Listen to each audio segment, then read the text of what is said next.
بہت عجیب واقعہ سنانے جا رہا ہوں, سنیں گے نا سب انشاءاللہ. اور اس واقعے کے بعد ہمیں فیصلہ کرنا پڑے گا ہمارے نبی سے بڑھ کر اللہ کی قسم کوئی نبی. کیا واقعہ معلوم؟ سننا واقعہ. عرب میں ایک جگہ ہے جس کا نام ہے نجد. کیا نام ہے؟ عرب میں ایک جگہ ہے جس کا نام ہے نجد. اس زمانے میں اس کو نجد کہتے تھے. آج اگر آپ نقشے پہ چلے جاؤ تو اسی جگہ کو ریاض کہتے ہیں. معلوم ہے نا سعودی میں ایک جگہ ہے ریاض, جو بلکہ سعودی کی راجدھانی. بھائی سعودی کی راجدھانی کیا ہے؟ ریاض. اس کو آج عربی میں کہتے ہیں منطقۃ الریاض. عربی میں کہتے ہیں منطقۃ الریاض. ہم لوگ اسے کہتے ہیں سعودی کی راجدھانی ریاض. اس زمانے میں اسی علاقے کو کیا کہتے تھے؟ نجد. نجد میں ایک آدمی رہتا تھا جس کا نام لکھا ہے ابن فاتک. کیا نام لکھا ہے؟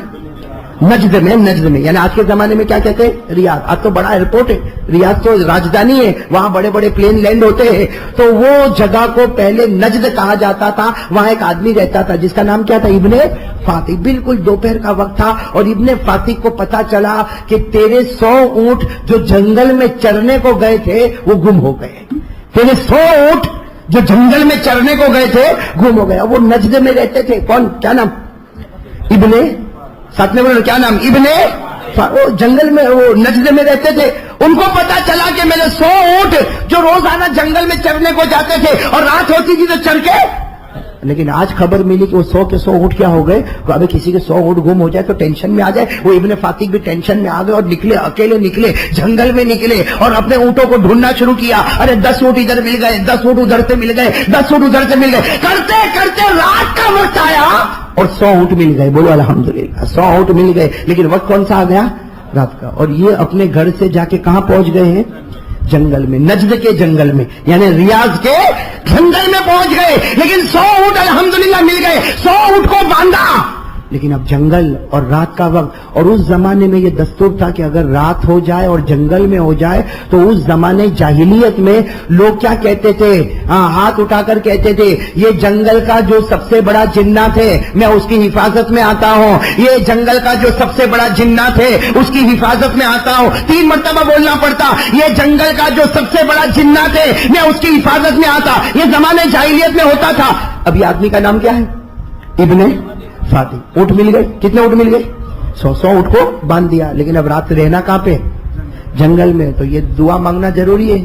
اس زمانے کا دستور یہ دعا مانگنا ہے. انہوں نے ہاتھ اٹھا کر دعا مانگی. اعوذ بعزیز ھذا الوادی من الجن, اعوذ بعزیز ھذا الوادی من الجن, اعوذ بعزیز ھذا الوادی من الجن. یہ ابن فاتک نے اپنے 100 اونٹوں کو باندھا اور زمانے جاہلیت کے دستور کے مطابق انہوں نے ہاتھ اٹھا کر کہا یہ جنگل کا جو سب سے بڑا جنات میں اس کی حفاظت میں آ گیا, میں اس کی حفاظت میں آ گیا. میں نے اپنے آپ کو جنگل کے بڑے جنات کی حفاظت میں دے دیا. یہ جو زمانے جاہلیت کا قاعدہ تھا اس کے مطابق 100 اونٹ کو باندھا اور یہ دعا, جیسے دعا مانگی آ گیا. کون؟ اس جنگل کا جو سب سے بڑا جنات تھا, لمبا چوڑا ہٹا کٹا. اب یہ کون تھے؟ ابن فاتک نے جب دیکھا تو گھبرا کر کیا کہا, میں نے اپنے آپ کو تیری حفاظت میں دیا, ملاقات کے لیے نہیں بلایا. بھائی میں تو زمانے جاہلیت میں ہم ایسا کرتے ہیں کہ ہم جنات کی حفاظت میں اپنے آپ کو دے دیتے. میں نے تیری حفاظت میں اپنے آپ کو دے دیا لیکن تو سامنے آ گیا. وہ جنات لمبا چوڑا کیا کہا معلوم؟ پہلے میرا نام سن. کیا کہا میرا؟ تو ابن فاتک, ارے بھائی آدمی تو اتنا سا ہوگا, کتنی ہائٹ ہوگی؟ اور جنات کی ہائٹ کہاں سے کہا ہوگی؟ ابن فاتک نے کہا بتاؤ. کہا میرا نام عمرو بن اسال. کیا نام بتایا؟ عمرو بن اسال. اور کہا یہ پورے جنگل کے جناتوں کا میں سب سے بڑا سردار, میں تجھے سبق سکھانے آیا ہوں. اوہو سبق سکھانے آیا. ابن فاتک تو کانپنے لگے کہ میں نے تو اپنے آپ کو تیری حفاظت میں دے دیا اور تو مجھے سبق سکھانے آیا. او جنات عمرو, اس کی آواز گرجدار آواز میں کہا ہاں میں تجھے سبق سکھانے آیا اس لیے کہ تو اپنے آپ کو میری حفاظت میں دیتا. یہ غلط ہے. حفاظت میں دینا ہو تو پیدا کرنے والے کی حفاظت میں دے دے. کیا کہا؟ کہا پیدا کرنے والے کی حفاظت میں اپنے آپ کو دے دے, اس لیے کہ میرے نبی محمد نے ہم کو یہی سکھایا ہے. بولو سبحان اللہ. میرے نبی محمد نے ہم کو. تو یہ ابن فاتک تو نجد کے رہنے والے کہا کون خدا, اپنے آپ کو کس کی حفاظت میں دو؟ کہہ دو سبحان اللہ, کہہ دو سبحان اللہ. وہ جنات نے پڑھنا شروع کیا تو اپنے آپ کو میری حفاظت میں مت دے. میں دے؟ اللہ کون اللہ؟ ابن فاتح نے کہا کون اللہ؟ وہ جنات نے اپنی آواز میں کہا کہو سبحان اللہ، اپنی آواز میں کہا وہ اللہ هو اللہ الذی لا الہ الا هو عالم الغیب والشہادہ هو الرحمن الرحیم هو اللہ الذی لا الہ الا هو الملک القدوس السلام المؤمن المهيمن العزيز الجبار المتكبر سبحان الله عما يشركون هو الله الخالق البارئ المصور له الأسماء الحسنى يسبح له ما في السماوات والأرض وهو العزيز الحكيم. کہ اس خدا کی حفاظت میں اپنے آپ کو دے دے. ابن فاتح نے 3 آیتیں سنی. کس کی زبانی؟ بولو بولو کس کی زبانی؟ جنات کا نام عامر بن اسال. جب یہ 3 آیتیں سنی ابن فاتح کہنے لگے سمجھ گیا میں اپنے آپ کو، اگرچہ تو کتنا بھی لمبا چوڑا، ابن فاتح نے ہمت سے کہا تو کتنا ہی لمبا چوڑا ہوگا لیکن میں نے بھی فیصلہ کر لیا اپنے آپ کو تیرے نہیں، تو نے جو آیتیں پڑھی ہے اس خدا کی حفاظت میں نے اپنے آپ کو دے دیا. اب وہ کیا کہتا جنات؟ کہتا جنات کا نام عمر. کیا کہا جنات نے؟ کہا مدینے میں محمد ہے. نجد میں، یہ لوگ نجد میں. وہ جنات کیا کہتا اے ابن فاتح تو اللہ کی توحید پر آ گیا لیکن اب سن مدینے میں محمد ہے. میں قسم کھا کر کہتا جا کر ان کے ہاتھ پر ایمان قبول کر لے ورنہ خدا تجھے جہنمی بنا دے گا. ابن فاتح نے ایک بات تو مان لی کہ نہیں مان لی کہ اپنے آپ کو تیری حفاظت میں نہیں کس کی حفاظت میں دیتا. اور دوسری بات وہ جنات نے کہا جاؤ اب بھی جاؤ مدینہ جاؤ، نجد میں ہو یہاں سے بہت دور ہے مدینہ، جاؤ مدینہ جاؤ اور مدینے جا کر نبی کے ہاتھ پر ایمان قبول کرو ورنہ یاد رکھنا اگر نبی کے ہاتھ پر ایمان قبول نہیں کیا تو تم جہنمی بن جاؤ گے. تو ابن فاتح نے کیا کہا یہ بات بھی میں مانوں گا لیکن پہلے میرے اونٹوں کو تو گھر پہ پہنچا دوں. بھائی صبح ہوگی میں اونٹوں کو گھر پہنچاؤں گا اس کے بعد مدینہ جاؤں گا اور محمد کے ہاتھ پر ایمان قبول کروں گا. اور جنات نے کہا صبح ہونے تک موت آ گئی تو بھروسہ کیا زندگی کا؟ صبح ہونے تک موت آ گئی تو بغیر ایمان کے جاؤ گے جہنمی بنو گے. تو کہا میرے اونٹوں کا کیا کرو؟ اور جنات نے کہا میرے حوالے کر دے تھوڑی دیر میں تیرے گھر تک پہنچا دوں گا، تیرے گھر تک پہنچا دوں گا اور تو ایک اونٹ کو لے لے اور مدینے کی طرف روانہ ہو جا. وہ ابن فاتح کہتے اللہ کی قسم میں نے ایک اونٹ کو لیا. وہ ابن فاتح کہتے معلوم نہیں میرے دل میں کیسے نبی کی محبت آ گئی، وہ جنات نے کیسے پیارے پیاری باتیں کہی. وہ ابن فاتح کہتے ہیں میں اونٹ پر بیٹھا. بولو کس پر؟ ابن فاتح فرماتے میں اونٹ پر بیٹھا اور میں نے اونٹ کو چلانا شروع کیا. ابن فاتح فرماتے میں اونٹ کو چلا کر لے کر گیا، میں مدینہ منورہ میں پہنچ گیا، مسجد نبوی کے پاس آ گیا. ابن فاتح کہتے جمعہ کا دن تھا. کون سا دن تھا؟ ابن فاتح کہتے میں تو نیا آدمی بھائی نجد کا رہنے والا، میں کہاں پر آ گیا؟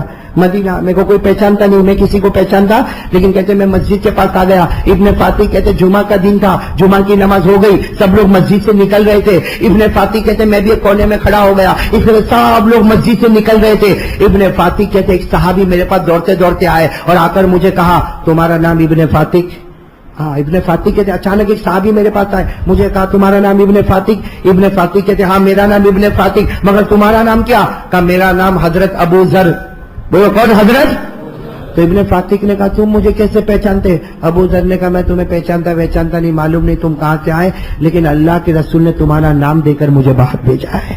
اللہ کے رسول مسجد میں ہے، تمہارا نام دے کر باہر بھیجا اور یہ کہا کہ مسجد کے کنارے پر ایک آدمی اونٹ لے کر کھڑا ہے، اسے لے کر میرے پاس آ جاؤ. ابن فاتح کہتے میں حیران ہو گیا کہ میرا نام بھی ان کو معلوم ہے. ابن فاتح کہتے جیسے میں اندر گیا میرے آقا محمد رسول اللہ پر نظر پڑی، میرے نبی نے کہا آ جا ابن فاتح، آ جا. میری امت کے انسانوں نے انسانوں کو ہدایت دی لیکن میری امت کے جنات بھی انسان کو ہدایت دیتے ہیں، میری امت کے جنات بھی انسان کو ہدایت دیتے ہیں. آ جا. ابن فاتح کہتے میں قریب گیا، میرے نبی نے اپنا ہاتھ اپنے سامنے رکھا، میں نے اپنا ہاتھ نبی کے ہاتھ پر رکھا اور میں نے کلمہ پڑھا اشہدو ان لا الہ الا اللہ واشہدو ان محمد رسول اللہ۔ ابن فاتح کہتے میں اتنا رویا نبی کو دیکھ کر میں اتنا رویا، میں نے گلے لگ گیا۔ لیکن ابن فاتح کہتے مجھے دو باتیں ابھی بھی یاد ہے۔ میرے نبی نے کہا ابن فاتح اونٹوں کی فکر مت کرنا، تیرے گھر پر پہنچ گئے ہیں۔ اونٹوں کی فکر مت کرنا، وہ امر نے، وہ جنات نے اونٹوں کو تیرے گھر پر پہنچا دیا اور سلامتی کے ساتھ پہنچا دیا۔ اور دوسری بات ابن فاتح کہتے میرے نبی کا ہاتھ میرے ہاتھ پر تھا، کلمہ پڑھ لیا، میری محبت پیدا کر لے، جب میں جنت میں جاؤں گا تجھے بھی ساتھ میں جنت میں لے کر جاؤں گا۔ یہ ہو گئے حضرت ابن فاتح رضی اللہ تعالیٰ عنہ۔ یہ کہتے اللہ کے رسول میں تو ابھی ایمان لایا اور میں آپ سے محبت کروں گا، آپ مجھے جنت میں لے کر جائیں گے، اللہ کے رسول نے فرمایا ابن فاتح تجھے اکیلے نہیں، قیامت تک آنے والا کوئی بھی مجھ سے سچی محبت کرے گا، میں اکیلا جنت میں نہیں جاؤں گا، اسے ساتھ میں لے کر جنت میں جاؤں گا۔ میرے دوستو میں بات ختم کرنے جا رہا ہوں اور یہی آپ سے کہنے کے لیے آیا ہوں، جو نبی سے محبت کرتا وہ نبی کے ساتھ جنت میں کون کون تیار ہے میرے دوستوں؟ اب ہاتھ اوپر کرے، وہ والا ہاتھ نہیں جو شروع میں اوپر کیا تھا، ہاتھ نیچے رکھو بھائی ماشاءاللہ۔ محبت کریں گے نا انشاءاللہ۔ اور محبت کا مطلب کیا؟ وہ شروع میں نے آیت کریمہ پڑھی، محبت کا مطلب ہے نبی کہے یہ کرنا تو وہ کرنا فرض، نبی کہے نہیں کرنا تو نہیں کرنا فرض۔ میرے دوستو نبی کی ہر بات پہ عمل کرنے والا یہی محبت کرنے والا ہے، باقی جو نبی کی بات پہ عمل نہ کرے اور محبت بولے، کہے کچھ کرے کچھ، اللہ کہتا وہ منافق ہے جسے موت کے وقت کلمہ بھی نصیب نہیں ہوگا۔ میں منافق کس کو کہتے ہیں؟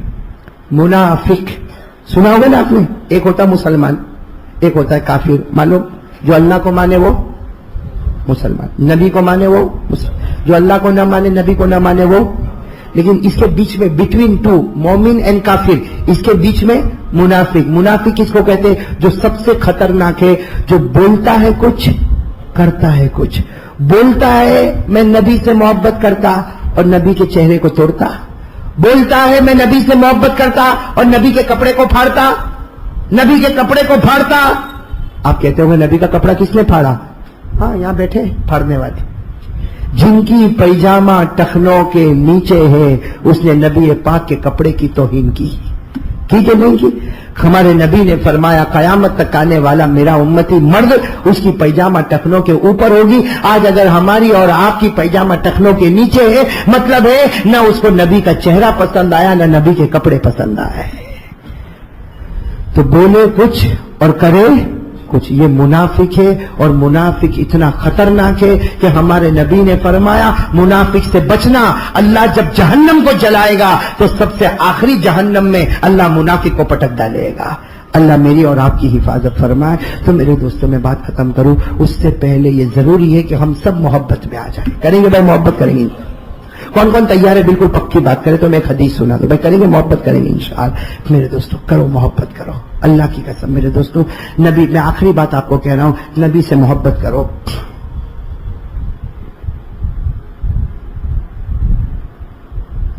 نبی سے محبت کرو میرے دوستو۔ میں ایک آخری بات آپ کو بتاؤں میرے دوستو، ہمارے آقا بولو، ہمارے آقا ایک مرتبہ رو رہے ہیں، میں آخری بات بتا رہا ہوں، ایک مرتبہ ہمارے نبی رو رہے ہیں، بہت رو رہے ہیں، اتنا روئے ہیں کہ ہمارے نبی کے آنکھ کے آنسو کے قطرے داڑھی کو چھوتے ہوئے زمین پر ٹپ ٹپ، آپ چٹائی پر بیٹھے تو چٹائی پر پانی کے گرنے کی جو آواز ہوتی نا، ایسا ٹپ ٹپ آواز آتی۔ حضرت ابو بکر سامنے بیٹھے، وہ بھی رو رہے ہیں۔ کسی نے حضرت ابو بکر کو کہا کیوں رو رہے ہو؟ کہا میرے کو نہیں معلوم میں کیوں روتا، میرے نبی روتے نا اس لیے میں روتا، میرے نبی روتے نا اس لیے۔ تو کسی نے کہا ابو بکر پوچھو تو صحیح کہ نبی کیوں روتے ہیں؟ حضرت ابو بکر نے بہت ہمت کر کے آہستہ سے کہا اللہ کے رسول کب سے رو رہے ہیں اور کتنا رو رہے ہیں، آخر آپ اتنا کیوں رو رہے ہیں؟ میرے دوستو اندازہ لگاؤ، نبی آج ہم سے محبت کرنے والا روئے تو ہم کو درد ہوتا کہ نہیں ہوتا؟ وہ نبی روتے ہوں گے تو ابو بکر کا دل کیسا تڑپتا ہوگا۔ حضرت ابو بکر نے پوچھا میرے نبی کب سے رو رہے ہیں؟ گھنٹے ہو گئے، آپ رو رہے اور کیوں رو رہے؟ ہمارے نبی نے کہا میں اس لیے روتا، مجھے وہ لوگ یاد آ گئے جو مجھ سے محبت کرتے ہیں، میں اس لیے روتا، مجھے وہ لوگ یاد آ گئے جو مجھ سے محبت کرتے، یعنی مجھے میرے احبہ یاد آ آ گئے، جو مجھ سے محبت کرنے والے ہیں وہ مجھے یاد آ گئے، اس لیے مجھے رونا آیا۔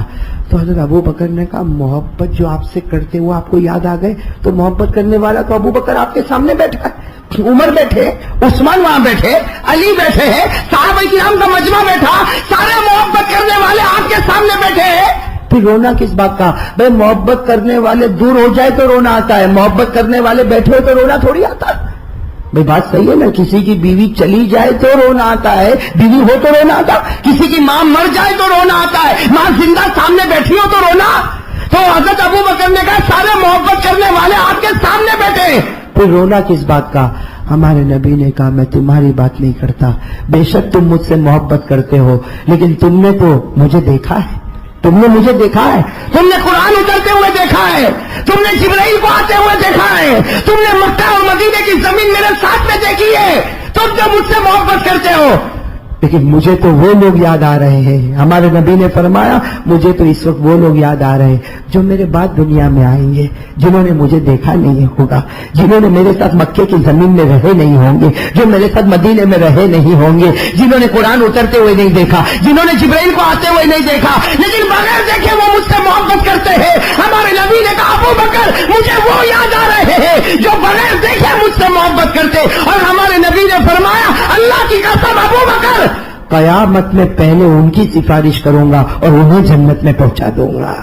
عمر، میں ذرا تھوڑا وقت لے رہا ہوں، حضرت عمر رضی اللہ تعالیٰ عنہ ایک مرتبہ بڑے امیر المومنین، بولو حضرت عمر امیر المومنین، حضرت عمر بیٹھے ہیں اور ایک بہت ایمرجنسی میٹنگ ہے، اور جس میں بہت سے ملک کے ایمبیسڈر لوگ آئے، بہت سے ملک کے بڑے لوگ آئے، تو حضرت عمر رضی اللہ تعالیٰ عنہ، حضرت عمر تو 22 لاکھ مربع میل پہ اکیلے حکومت کرتے تھے، اب حضرت عمر کا رعب اور دبدبہ، آپ بیٹھے سامنے سارے بڑے ملکوں کے لوگ آئے ہیں، تو حضرت عمر رضی اللہ تعالیٰ عنہ نے اپنے بیٹے کو بلائے، حضرت عبداللہ کو، کہا دروازے پر کھڑے رہنا، کسی کو انٹری، میٹنگ ہو رہی ہے، بہت بڑی کانفرنس ہے اور بڑے چانسلر لوگ آئے ہیں، اس لیے کوئی اندر نہ آئے۔ تو حضرت عبداللہ ابن عمر باہر کھڑے ہو گئے، کوئی بھی آئے نہیں، امیر المومنین سے بھی ملاقات نہیں ہوگی، کیونکہ امیر المومنین بہت بڑی میٹنگ میں ہے، اور یہ میٹنگ صرف دنیا کی نہیں ہے، امیر المومنین ان کو کلمے کی دعوت بھی دے رہے ہیں، بولو سبحان اللہ۔ تو کسی کو اتنے میں حضرت حسین آئے، کون آئے؟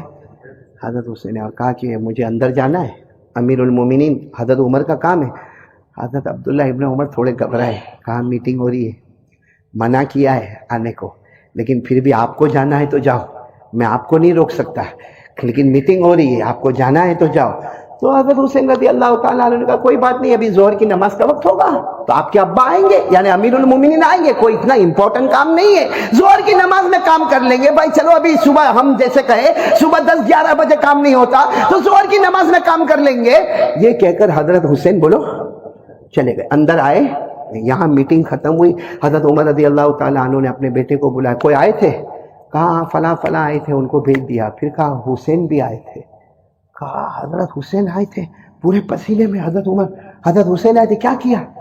کہا گئے، کہا بھیج دیا، کہا نہیں میں نے ان کو کہا تھا کہ اگر آپ کو جانا ہے تو جاؤ، لیکن انہوں نے کہا کوئی ضروری کام نہیں ہے، اور وہ چلے گئے، اور انہوں نے یہ کہا ہے کہ ظہر میں آ کے آپ کی ملاقات کریں گے۔ کہا حسین میری ملاقات کریں گے؟ حضرت عمر امیر المومنین کہتے ہیں حسین نبی کے نواز سے میری ملاقات کریں گے۔ کہا بیٹے آئندہ سے یہ بات مت کہنا، چلو میرے ساتھ میں۔ کہاں جا رہے ہیں معلوم؟ حضرت حسین کے گھر پر جا رہے، چلے جا رہے۔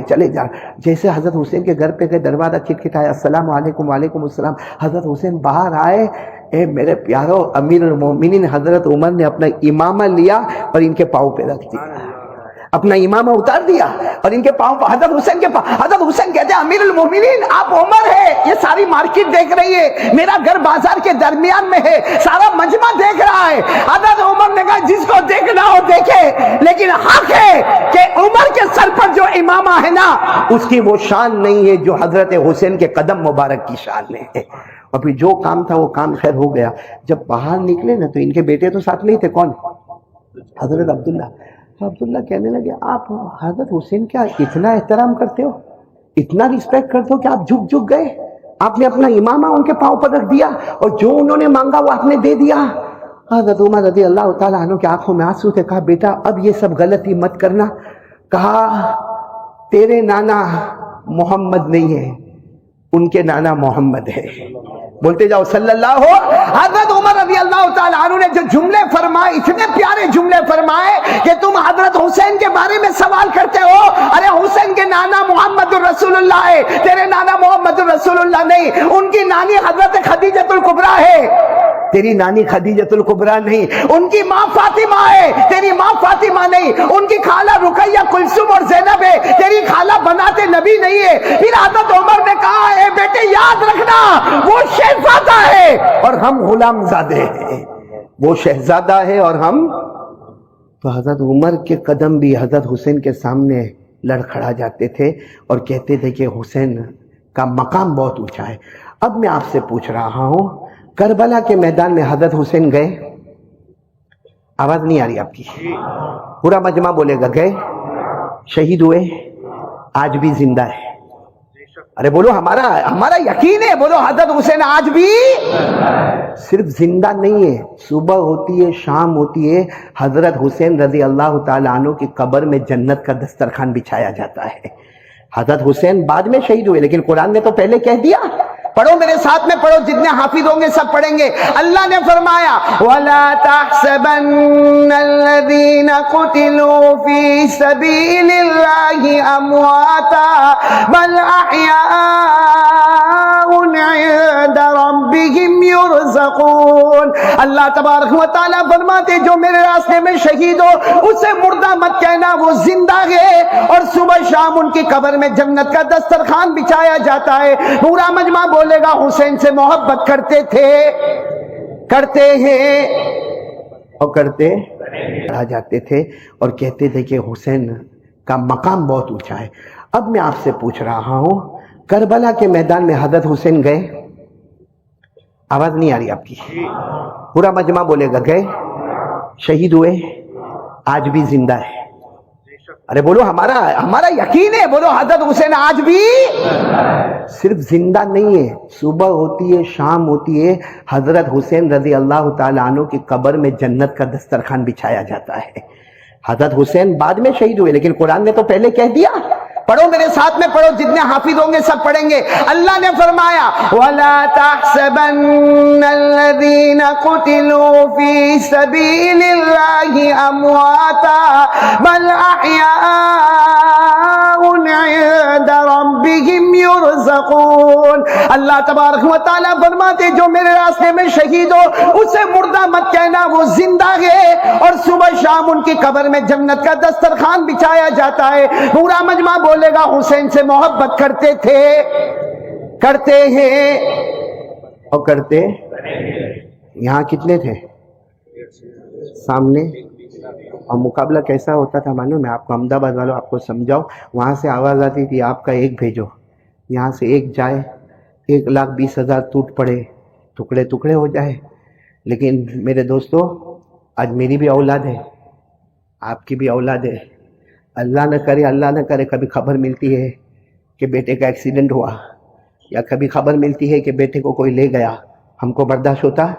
حالانکہ بیٹا شرابی بھی ہو سکتا ہے، جواری بھی ہو سکتا ہے، کبابی بھی ہو سکتا ہے، بلکہ بیٹا ہو سکتا ہے اپنی بیوی کے ساتھ الگ ہو گیا ہے، اب ماں باپ سے اس کا کوئی تعلق نہیں ہے. پھر بھی اس باپ کو رات کو 12 بجے پتا چلے کہ میرے بیٹے کا ایکسیڈنٹ ہوا، بتاؤ وہ باپ روئے گا کہ نہیں روئے گا؟ یہاں حضرت حسین تھے جن کو اپنے بچے سے بہت محبت تھی، لیکن وہ وقت آتا ہے، جمعہ سے پہلے کی بات کر رہا ہوں، جمعہ کے بعد کی بات پھر کر رہا ہوں. جمعہ سے پہلے حضرت حسین رضی اللہ تعالیٰ عنہ نے اعلان کیا، اور میرے بڑے بیٹے علی اکبر اب جاؤ میدان میں جاؤ. میرے پیاروں، جس ابا کو معلوم ہو کہ میرا بیٹا جائے گا اور واپس نہیں آئے گا، معلوم ہے، کیونکہ جو گئے وہ واپس نہیں آئے، اور علی اکبر بھی واپس نہیں آئیں گے. لیکن آپ کو معلوم ہے جب حضرت علی اکبر یعنی حضرت حسین کے بیٹے، کتنا ہم روئے، ہم کو سمجھ میں نہیں آتا. لیکن وہ جب اپنے گھوڑے پر بیٹھے تو حضرت حسین نے فرمایا آجا بیٹا، میں تیری پیشانی چوم لوں، اور بیٹا ہمت سے جانا، اب نانا جان کے حوض کوثر پر تیری اور میری ملاقات ہو جائے گی. میرے دوستو، وہ بڑے بیٹے گئے اور شہید ہو گئے. بولو شہید ہو گئے. انا للہ